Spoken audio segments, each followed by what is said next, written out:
बिस्मिल्लाहिर्रहमानिर्रहीम। अस्सलाम वालेकुम व्यूवर्स। स्टोरी नेम वफा के कोहे गिरा में। वो अगर हसीन थी तो क्यों कर मुमकिन था कि हुस्न परस्त ना होती। उस पर उठने वाली निगाहों ने उसे बारहा ये बावर करवाया था कि वो खासुल खास है और शरीके सफ़र की मसनद पर मतमक्कन होने वाली हस्ती भी खासुल खास होनी चाहिए।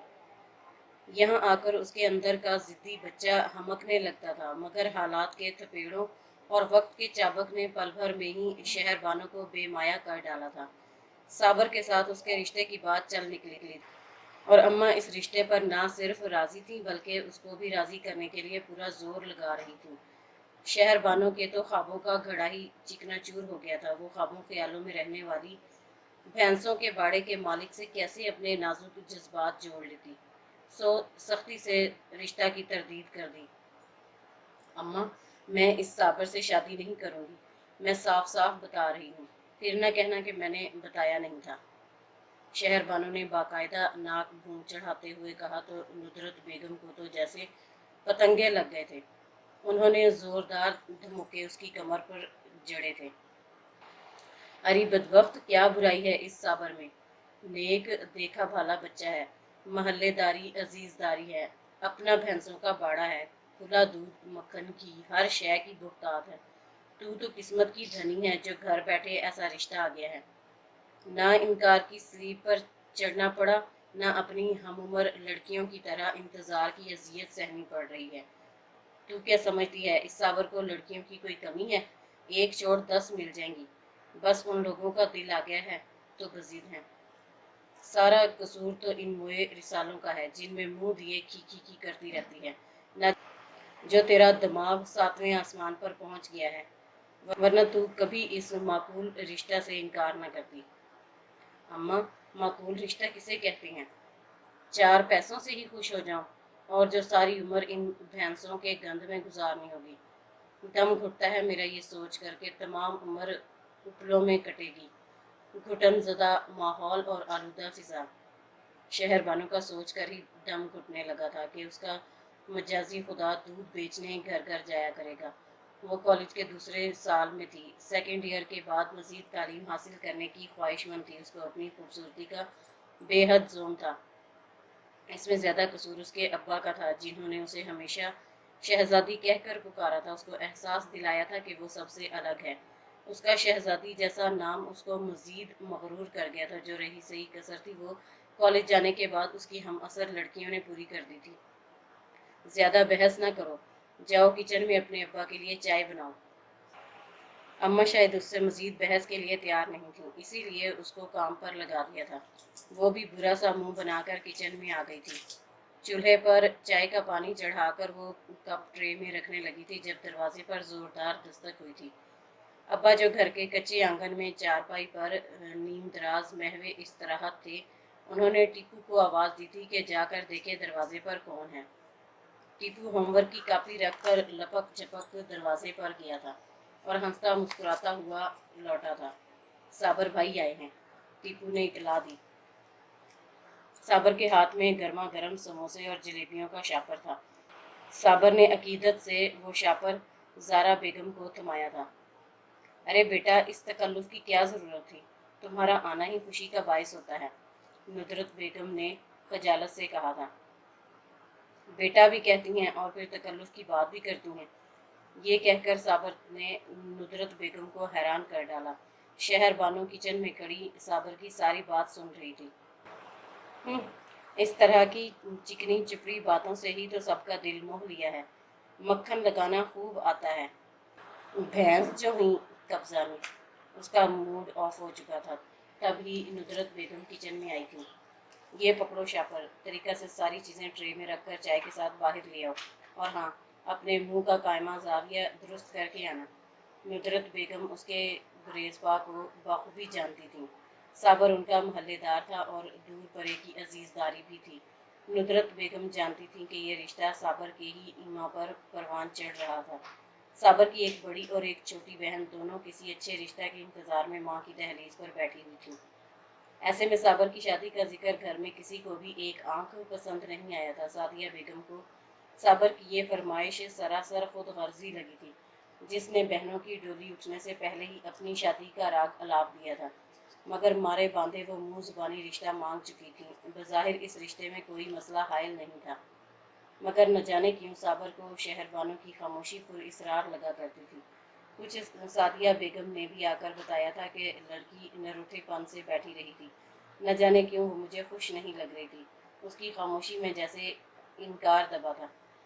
یہی وجہ تھی کہ صابر آج اس معاملے میں شہر بانوں کے تاثرات جانچنے آیا بیٹھا تھا۔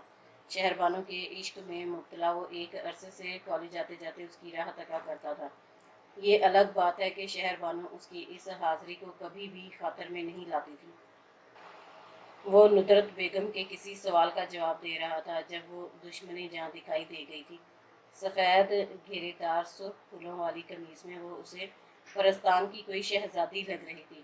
محبت پورے زوراور طریقے سے اس پر حملہ آور ہوئی تھی۔ ہمیشہ کی طرح وہ اس کے حسن میں کھویا ایک ٹک اس کو دیکھ رہا تھا، حتیٰ کہ وہ ٹرے رکھ کر جا بھی چکی تھی، اور وہ جو اس کے تاثرات بھانپنے بیٹھا تھا اپنے ہی ہوش گنوا بیٹھا تھا۔ ندرت بیگم کے گھر میں شہنائی کی گونج تھی۔ آج ان کی لختے جگر کی شادی کا دن تھا۔ سارے گھر کو آرائشی پھولوں سے سجایا گیا تھا، کمکموں سے روشنی کی گئی تھی، چار سو عزیز و اقارب کے قہقہوں کی جلترنگ بکھری ہوئی تھی۔ گھر کے وسیع و عریض آنگن میں ہی شادی کی تقریب منعقد کی گئی تھی۔ دلہن بنی شہر بانو بے حد حسین لگ رہی تھی۔ سرخ کامدار لہنگے میں ملبوس اس کا سراپا نگاہوں کو خیرہ کر رہا تھا۔ ہر نگاہ میں اس کے لیے ستائش پنہاں تھی۔ اس کی بڑی بہن زرینہ اس کے قریب بیٹھ کر اس کے ہاتھ تھامے تھی۔ تھوڑی دیر بعد تم پرائی ہو جانے والی ہو، باہر بارات کی آمد کی خبر آ چکی ہے، تم اپنے گھر بار کی ہو جاؤ گی۔ دل میں کسی کے لیے خفگی لے کر مت رخصت ہونا، نئے گھر کو اپنی محبتوں سے مہکا دینا، گلے شکوے یہاں ہی چھوڑ جانا۔ زرینہ آپی کی بات پر اس نے لبالب آنسوؤں سے بھری نگاہیں اٹھائی تھیں۔ آپی، آپ تو کہا کرتی تھیں کہ آنسوؤں سے دھلی دعا کبھی رد نہیں ہوتی، معراج کا درجہ پا لیتی ہے، پھر میری دعا کیوں رد ہو گئی ہے؟ میں نے بھی تو پورے خلوص، پوری شدت سے دعا کی تھی کہ مجھے سلجھے ہوئے لوگ ملیں، میرا جیون ساتھی من چاہا ہو، سر اٹھا کر چار لوگوں میں متعارف کروا سکوں، یہی تو تھی میری آرزو، کیا زیادہ مانگ لیا تھا میں نے؟ اس کی نگاہوں میں شکوے مچل رہے تھے، آنسو چمک رہے تھے۔ ابھی تم نہ سمجھ ہو، شادی شدہ زندگی کی باریکیوں سے واقف نہیں ہو، عملی زندگی میں قدم نہیں رکھا ہے۔ جب عملی زندگی میں قدم رکھو گی تو کھرے اور کھوٹے کی پہچان ہوگی۔ والدین کبھی اپنی اولاد کا برا نہیں سوچتے ہیں۔ صابر ہیرا ہے، اس نے دل کی گہرائیوں سے تمہیں چاہا ہے اور اپنایا ہے، وہ اپنی محبت کو یوں رلنے نہیں دے گا۔ کون نہیں جانتا کہ تم کتنی ضدی اور خودسر ہو؟ کون ہوتا جو تمہارے اس گھمنڈی وجود کو اپناتا؟ رشتے تو بہت سوں کے آئے، مگر تم نے کچھ کو دھتکار دیا اور کچھ تمہارے تیور دیکھ کر بھاگ گئے۔ اب میرا منہ نہ کھلواؤ تو اچھا ہے۔ صرف شکل ہی سب کچھ نہیں ہوتی ہے، انسان عمل اور کردار کی عظمت سے بلند ہوتا ہے۔ شکل کی خوبصورتی مگر کردار کا بونا شخص کسی کے دل میں گھر نہیں کر سکتا ہے۔ شاید یہ بحث و تمہیز جاری رہتی اگر باہر سے شہر بانوں کے نام کی صدا نہ لگتی۔ اسے اس کی سکھیوں نے صابر کے پہلو میں جا کر بٹھا دیا تھا۔ شہر بانوں کو چوپایوں کے باڑے کے سامنے سے گزر کر اندرونی حصے میں داخل کیا گیا تھا۔ راہداری عبور کر کے کمرے تھے۔ پہلا کمرہ ساس سسر کا تھا، اس کے ساتھ والا دونوں بہنوں کا تھا، پھر ایک بڑا گول کمرہ اور اس کے بعد والا کمرہ، ان دونوں تھکان صرف وجود میں سرایت کر جائے تو قابل برداشت ہوا کرتی ہے، مگر جو تھکاوٹ ذہنی طور پر رگوں پے میں سرایت کر گئی تھی، جس کی اذیت دو چند تھی۔ شہر بانوں کا موڈ سخت خراب تھا۔ وہ گمسم سی سہاگ رات کو حجرۂ عروسی میں بیٹھی اپنے مجازی خدا کو آتا دیکھ رہی تھی۔ سانولی رنگت دبتے ہوئے نقوش دیکھ کر شہر بانوں پر قنوطیت طاری ہونے لگتی تھی۔ دوسری جانب صابر اس کی جذباتی شکستگی سے بے خبر اس کے وجود سے اٹھتی خوشبوؤں کی لپیٹ میں آ چکا تھا۔ شہر بانو تو اس کے دل کے چپے چپے پر قابض ہو چکی تھی، مگر شہر بانو انا اور بے رخی کے سرد خانے میں لفظ محبت کو ہمیشہ کے لیے منجمد کر بیٹھی تھی۔ تب ہی صابر کے احساس کی دھوپ بھی اس کو پگھلا نہیں سکی تھی۔ साबर जितना उस पर अपनी वालिहाना मोहब्बत निछावर करता, वो उतनी ही आजज आ जाती थी। साबर उसके गुरेज़पा को समझने लगा था, मगर असल वजह जानने से कासर था। साबर का वजूद शहरबानों की बेएतनाई की गर्द में अट चुका था। वो अब चाहकर भी अपनी आंखों से शहरबानों का लाजवाल अक्स मिटा नहीं सकता था। ये मोहब्बत अख्तियारी कब हुआ करती है, इंसान को चारों खाने चित कर देती है। शादी के अव्वलीन दिन इख्तिताम पजीर हुए तो उसने दुल्हनापे से हटकर अतराफ का जायजा लेना शुरू कर दिया था। अब तक तो नाश्ते की ट्रे, दोपहर का खाना, रात का खाना सब कमरे में एक तवातर से आ रहा था। लाने वाले चेहरे बदल जाते थे। कभी बड़ी नंद आयजा और कभी छोटी नंद फायजा लाया करती थी। वो चूंकि घर में भी खास कामकाज की आदी नहीं थी, सफाई सुथराई तो उसके जिम्मा थी, मगर खाना अम्मा ही बनाया करती थी।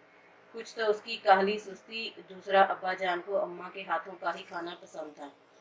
बकौल अब्बा जान, अम्मा जैसा लज्जत से भरपूर खाना कोई और बना ही नहीं सकता था। अब ऐसा भी नहीं था कि उसको सिरे से कुछ बनाना आता ही नहीं था। दर हकीकत वो मूडी थी। मूड होता तो ज़बरदस्ती अम्मा को किचन से बाहर निकाल कर खुद खाना बनाने लगती थी, मगर ये सब उसके खुशगवार मूड की मरहूने मिन्नत था। इसलिए यहाँ भी बैठकर खाने में उसने कोई आर महसूस नहीं किया था। शायद ये सिलसिला जारी सारी ही रहता, अगर एक दिन सादिया बेगम की गर्जदार आवाज़ उन्हीं के कानों से ना टकराती। मैं कहती हूँ, महीना भर होने को आया है, अभी तक तुम्हारी बीवी का दुल्हनापा ही ख़त्म होने में नहीं आ रहा है। दो दो जवान बहनें कमरे तक खाना पहुँचा आती हैं। उसको नहीं तो तुमको ही शर्म आनी चाहिए। मगर तुमको क्यों शर्म आती, जब अपने सेहरे के फूल खिलाते नहीं आई, जबकि दो बहनों की डोली ही नहीं उठ सकी थी। उस नवाबजादी से कह दो आज से अपना खुद पकाए और खुद ही खाए। तुम उठाओ उसके चौंचले नाज, हम तो अब बाज आए। सादिया बेगम ने पाटदार लहजे में कहा था। अंदर बैठी शहरबानो सहम सी गई थी। अम्मा आहिस्ता बोले, वो सुन लेगी, साबर ने घबराहट से कहा था। अरे सुनती है तो सुन ले, मैं कोई डरती हूँ, सादिया बेगम ने वाशगाफ लफ्ज़ों में कहा था। अम्मा मैं उसको समझा दूंगा, साबर ने दबे दबे लहजा में कहा था। साबर बीवी के रोबे हुसन में था। हाँ समझा देना अच्छी तरह से। रात को जब बात करने की गर्ज से साबर कमरे में आया तो वो सोती बन गई थी। साबर ने दिल में मुसम्मम इरादा बांध लिया था कि वो सुबह बात करेगा। सुबह सवेरे ही शहरबानो जाग चुकी थी। उसने बिल्कुल खामोशी से अतराफ का जायजा लिया था। अहले खाना की वही लगी बंधी रूटीन थी, उसमें कोई तब्दीली नहीं आती थी। रोज़ाना की वही सफाई सुथराई। सादिया बेगम का अपने मियाँ जाहद के साथ मिलकर भैंसों के बाड़े में जाकर दूध दोहना, फिर डोलों में बिलतरतीब मुंतकिल करना और फिर इसके बाद उनको चारा डालना, पानी पिलाना, उसके बाद नाश्ते की तैयारी करना। दूसरी तरफ फायजा सारे आंगन में बिखरे पत्तों का ढेर साफ करके माँ का हाथ बटाने किचन में आ जाती थी। आयजा सब के मैले कपड़ों का ढेर नाश्ते के फौरन बाद धोना शुरू कर दिया करती थी। अभी नाश्ते से फरागत ही होती थी कि दोपहर के खाने की फिक्र सताने लगती थी। शहरबानों को ये ज़िंदगी बेहद मशीनी लगती थी। घर वसी था, मगर किसी की तवज्जो उसकी आराइश की तरफ मबजूल नहीं होती थी। रोज़ाना की लगी बंधी रूटीन से हटकर घर में कुछ भी नहीं होता था, हत्ता कि वही चंद सालन थे जो हर दूसरे दिन बाद पकते थे। और हैरत की बात यह थी कि सब सर झुकाकर बिल्कुल खामोशी से खा भी लेते थे। आयजा ने तो मैट्रिक के बाद मज़ीद तालीम हासिल ही नहीं की थी, ना ही उसको शौक़ था। उसकी देखा देखी छोटी फायजा भी मिडिल के बाद ही पढ़ाई से हाथ उठाकर घर गृहस्थी में जुट गई थी। उनको घरदारी पढ़ाई से ज़्यादा आसान लगा करती थी। आहिस्ता आहिस्ता शहरबानो भी घर के कामों में हाथ बटाने लगी थी। किचन में जाकर गंदे बर्तन धो देती, कभी फायजा से पहले सहन में झाड़ू लगाकर साफ कर देती थी। अब उसको बात बात पर तानाजनी नहीं की जाती थी, मगर कोई उससे घुल मिल भी नहीं रहा था। एक नामहसूस सी खलीज थी जो ऊंची फसील की मानद उसके और अहले खाना के दरमियान हायल थी। चौपायों की तरफ के सारे काम और सारी जिम्मेदारी उसके ससुर की थी। शहरबानों को ये देखकर पहला झटका तब लगा था जब उसे मालूम हुआ था कि साबर किसी ऑफिस में जॉब करता है। वो तो समझती थी कि वो बिल्कुल ही अनपढ़ जाहिल गंवार है, मगर अब उसके अंदाज़े तकल्लुम भी शहरबानों को चमका जाते थे। आज मैं खाना बनाना चाहती हूँ, अगर आपको कोई एतराज़ ना हो तो। सारा दिन फरागत उसको अब नागवार गुजरने लगी थी। साबर के जाने के बाद गैर महसूस तरीके से वो उसका इंतज़ार करने लगती थी। एक समझौता सा था शायद, जो अब उसको यहाँ रहना था तो घुलने मिलने की भी ज़रूरत थी।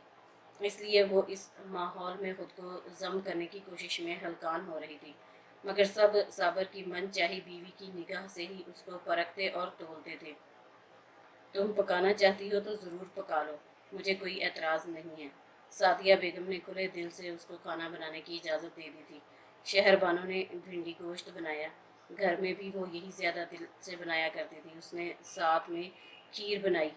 अरसा बाद काम किया था तो वक्त भी ज़्यादा लग गया था। रात को जब सब खाने के लिए बैठे तो सब ने खुले दिल से शहर बानो के हाथों के जायका को सराहा था। वाह बहू, मज़ा आ गया, पहली मर्तबा मैंने भिंडी गोश्त खाया है, ये लो अपना इनाम। उसके ससुर ने उसके हाथ में 1000 के 5 नोट रखे तो वो मुंह खोले देखती रह गई थी। उसने ये सब किसी इनाम की लालच में तो नहीं किया था। साबर से उसकी निगाहों का तसादम हुआ, जो मोहब्बत से उसको ही देख रहा था। उसके चेहरे की चमक बता रही थी कि वो भी आज बहुत खुश हुआ है। दोपहर को उसकी सास की आदत थी, वो खाने के बाद ज़रूर कैलुला किया करती थी, मगर शहर बानों को दोपहर में सोने की बिल्कुल भी आदत नहीं थी। इस वक्त वो शदीद बोरियत महसूस कर रही थी। सब अहले खाना सो रहे थे। उसने बिल्कुल खामोशी से बड़े गोल कमरे का रुख किया था, जो काट कबाड़ से भरा हुआ था, जबकि एक स्टोर घर के पीछे की जानिब था। वहाँ ये सब मलबा रखा जा सकता था। उसने कई बार महसूस किया था कि उसके जहेज में अम्मा ने जो फर्नीचर दिया था उससे उसका कमरा घुटनज़दा हो रहा था। इसके बजाय अगर इस सारे नए फर्नीचर को यहाँ तरीके से सजा कर रखा जाता तो आराइश के साथ साथ एक कमरा मेहमानों के बैठने के लिए भी बन जाता। जब भी कोई मेहमान आता उसको अमूमन सास के कमरे में ही बिठाकर उसकी खातर तवाज़ा की जाती थी।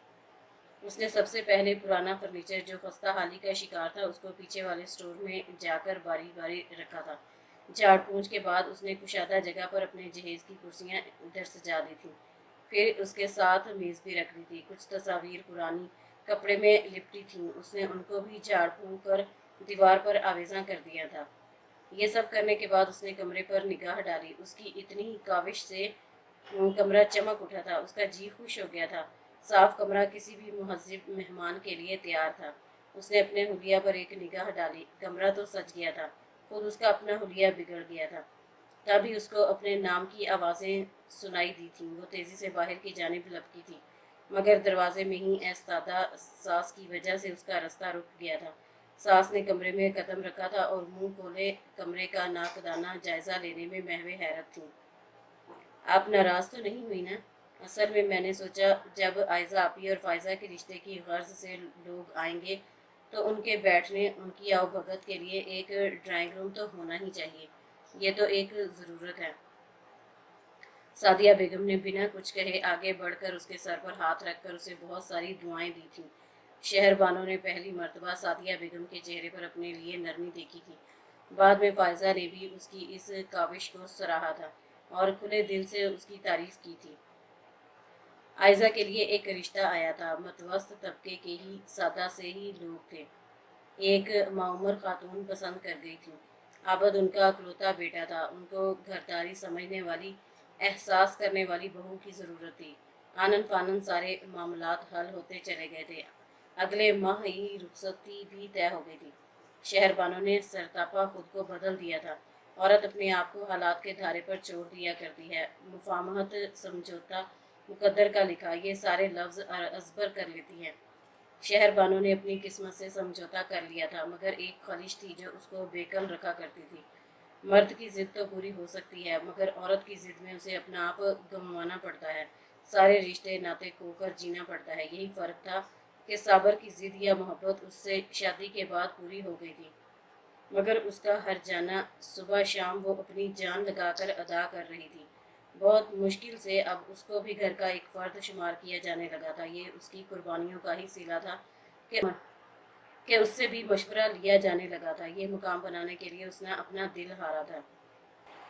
उसकी एक ही दोस्त थी तानिया, जिसकी शादी की तकरीब में वो शरीक नहीं हो सकी थी। अब इतने अरसे बाद वो शहर बानों से मिलने की तमन्नाई थी। सुने, कल मैं अपनी दोस्त को बुला लूँ क्या? اس کی شادی میں بھی میں نہیں جا سکی تھی، میری ایک ہی دوست ہے۔ شہر بانو نے پہلی مرتبہ از خود اس کو مخاطب کیا تھا۔ وہ ششدر ہی رہ گیا تھا۔ مجھے کوئی اعتراض نہیں ہے، تم ایک بار امی سے بھی اجازت لے لینا۔ ویسے جو جادو تم نے میرے گھر والوں پر چلایا ہے، امید تو یہی ہے کہ امی ہاں کر دیں گی۔ دیکھو کتنی عجیب بات ہے کہ امی تم کو جادوگرنی کہا کرتی تھی اور آج خود ہی تمہارے دام میں آ گئی ہیں۔ وہ لب بستہ رہ گئی تھی۔ اس جادو کے لیے اسے اپنے من کو مارنا پڑا تھا۔ پھر واقعی اس کو راضی خوشی اس کی ساس نے اجازت دے دی تھی اور بطور خاص صابر کو حکمیہ انداز میں کہا تھا کہ وہ شام کو جلدی گھر آئے اور کھانے پینے کی اشیاء میں کوئی کمی بیشی نہ کرے۔ شہر بانو بہت خوش تھی۔ ملال تھا تو اتنا کہ تانیہ کا میاں بے حد خوبصورت تھا۔ تانیہ کی شادی کی تصاویر اس نے دیکھی تھیں اور کتنی ہی دیر وہ دم بخود سی رہ گئی تھی۔ اس کے خوابوں میں بسی صورت سے بے حد مشابہت رکھتا تھا، مگر اب یہ سب سوچنا بھی فضول تھا۔ اس کو معلوم تھا کہ صابر کو دیکھ کر اس کی دوست کے کیا تاثرات ہو سکتے ہیں، مگر یہی اب اس کی زندگی کا پورا سچ تھا جسے اس نے قبول کر لیا تھا۔ شام کو تانیہ کی آمد سے قبل ہی وہ کوفتے کا سالن اور بریانی تیار کر چکی تھی۔ میٹھے میں اس کی ساس نے گاجر کا حلوہ بنایا تھا۔ تانیہ ہمیشہ کی طرح ہنستی مسکراتی گھر میں داخل ہوئی تھی۔ سب سے بہت محبت اور خلوص سے ملی تھی۔ ارے یہ ہیں دلہا بھائی، ماشاءاللہ، السلام علیکم۔ شہر بانو اس کے لہجے میں طنز تلاشتی رہ گئی تھی، مگر وہاں طنز کا شائبہ تک نہ تھا۔ تم اکیلی آئی ہو بیٹا؟ اس کی ساس سعدیہ بیگم نے پوچھا تھا۔ جی، وہ بس راستہ میں ٹائر پنکچر ہو گیا تھا موٹر سائیکل کا، اس نے سادگی سے جواب دیا تھا۔ پتہ نہیں کیوں شہر بانو کو محسوس ہو رہا تھا جیسے تانیہ بے حد مضطرب سی ہے۔ تبھی عامر آ گیا تھا۔ شہر بانو نے سلام کے بعد ان کو بھی مشروب پیش کیا تھا۔ میں کھانا لگاتی ہوں، ابھی آتی ہوں۔ گول کمرے میں اس وقت صرف تانیہ اور عامر ہی تھے۔ جب شہر بانو سالن کا ڈونگے کو ٹرے میں رکھے اس گول کمرہ میں داخل ہونے لگی تھی، ٹھٹک کر رک گئی جب اندر عامر کا تیز لہجہ سنا۔ ایسی کوئی منحوس عورت ہو تم، جب سے میری زندگی میں آئی ہو زندگی اجیرن کر دی ہے۔ آج موٹر سائیکل پر سوار ہوئی اور ٹائر پنکچر ہو گیا۔ ہر کوئی نہ کوئی نقصان ہی کرواتی ہو ہر دن۔ اس میں میرا کیا قصور ہے؟ تانیہ کی منمناتی آواز سنائی دی تھی۔ اپنی زبان کو لگام دو ورنہ ابھی سیدھا گھر چلا جاؤں گا، تم آتی رہنا اپنی دوست کے ساتھ۔ پل بھر میں جیسے سارا منظر واضح ہو گیا تھا۔ اس کے تلخ رویے کو بھی صابر نے ہنس کر سہا تھا، اس کو سر آنکھوں پر بٹھایا تھا۔ ارے مجھے دو، میں لے جاتا ہوں اندر، صبح سے کام کاج میں لگی ہوئی ہو۔ صابر کا تفکر زدہ لہجہ اس کی محبت کا ثبوت تھا۔ پھر وہ رک گئی تھی اور صابر نے ہی کھانا لگایا تھا میز پر۔ وہ تو صرف سوچ رہی تھی مسلسل۔ چہروں سے بلند کردار ہوا کرتے ہیں، حسین چہرے کے پیچھے مکروہ دل بھی ہوا کرتے ہیں۔ انسان کردار میں، افعال میں، اعمال میں بونا نہ ہو۔ آج اسے اپنی ماں کے انتخاب پر پیار آ رہا تھا، کیونکہ وہ سربلندی سے پورے اعتماد کے ساتھ تانیہ کے سامنے بیٹھی ہوئی تھی، جبکہ تانیہ کی آنکھوں میں خوف و ہراس پنہا تھا کہ نہ جانے عامر کب کیا کہہ دے اور اس کا بھرم پاش پاش ہو جائے۔ رات گہری ہونے سے ذرا پہلے ہی تانیہ اٹھنے کی تیاری میں تھی۔ جانے سے پہلے شہر بانو کا ہاتھ تھام کر محبت سے بولی تھی، شہر بانو، تم سب سہیلیوں میں خوش قسمت ہو جو تم کو ایسا سلجھا ہوا پیار کرنے والا جیون ساتھی ملا ہے، جو تمہاری قدر کرتا ہے، تمہارے احساسات کی قدر کرتا ہے، بیوی کو پاؤں کی جوتی نہیں سمجھتا ہے بلکہ اس کی تعظیم کرتا اور دوسروں سے بھی کرواتا ہے۔ آج مجھے تمہارے نصیب پر رشک آ رہا ہے۔ ماشاءاللہ، سدا خوش رہو، ہمیشہ مسکراتی رہو، تمہاری مسکان یوں ہی تمہارے لبوں پر سجتی رہے، آمین۔ شہر بانو اس سے گلے مل کر نم آلود آنکھوں سے اس کو رخصت کر رہی تھی جب عامر نے سارے لحاظ طاق پر رکھ دیے تھے۔ اب آ بھی چکو، دفان ہو گئی ہو۔ تانیہ شہر بانو سے نظر چراتے ہوئے گھبراہٹ میں باہر نکل گئی تھی۔ تانیہ کے جانے کے بعد شہر بانو کا دل بہت بوجھل سا ہو رہا تھا۔ وہ تو ایک عرصے سے بدل چکی تھی۔ آج اس میں آخری کیل تانیہ سے ملاقات نے ٹھوک دی تھی۔ اب نہ تو اسے چوپایوں کی بو محسوس ہوتی تھی، نہ وہ اس گھر کے مکینوں کو حقیر سمجھتی تھی، کیونکہ اس نے دل سے سب کو اپنا بنا لیا تھا، اور شاید اس کی وجہ وہ ننھی جان تھی جو اب اس کی کوکھ میں تھی۔ اس نے اس کا ذکر صرف اپنی ساس سے کیا تھا، جن سے اس کا قلبی تعلق استوار ہو چکا تھا۔ وہ اب ہر معاملے میں ان سے رہنمائی لیا کرتی تھی۔ ایک دن جب اس کی حالت بھی ناساز تھی تب وہ اس کا ہاتھ تھامے اسے لیڈی ڈاکٹر کے پاس لے گئی تھی، اور پھر اس خوشی کی خبر نے اس کو سرتاپا بدل ڈالا تھا۔ وہ غیر محسوس طریقے سے اس گھر کے رنگ میں رنگ گئی تھی۔ تو کچھ رنگ اس نے اس گھر کے مکینوں کو دیے تھے، محبت کے رنگ، چاہت کے رنگ، خلوص کے رنگ، اپنائیت کے رنگ، جن کی مٹھاس میں اب اس کے شب و روز بسر ہونے لگے تھے۔ کیا بات ہے، میری بیگم کی طبیعت تو ٹھیک ہے نا؟ عقب سے صابر کی آواز پر اس نے پلٹ کر دیکھا تھا۔ یہ شخص واقعی اس کی رگے جاں میں تحلیل ہو رہا تھا، مگر دھیرے دھیرے۔ میں تو ٹھیک ہوں، آپ کو ایک خبر سنانی ہے۔ پہلے تو سوچا تھا کہ جب گڈا گھر آئے گا تو خود ہی معلوم ہو جائے گا، اس نے شرارت سے کہا تھا۔ کون آ رہا ہے گھر؟ صابر نے ناسمجھی سے پوچھا تھا۔ ہماری زندگی کی پہلی خوشی، ہماری اولاد۔ وہ سر جھکا گئی تھی اور صابر سرخوشی سے اس کا شرمگین انداز ملاحظہ کر رہا تھا۔ مگر میں چاہتا ہوں پہلی بیٹی ہو، بالکل تمہاری جیسی۔ نہیں، میں نے دعا کی ہے ہمارا بیٹا ہو، بہو آپ جیسا۔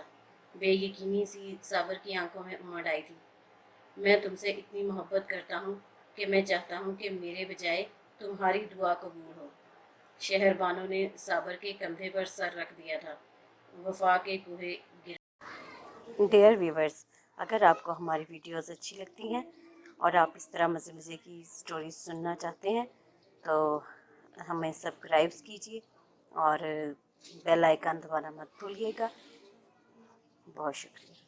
اللہ حافظ۔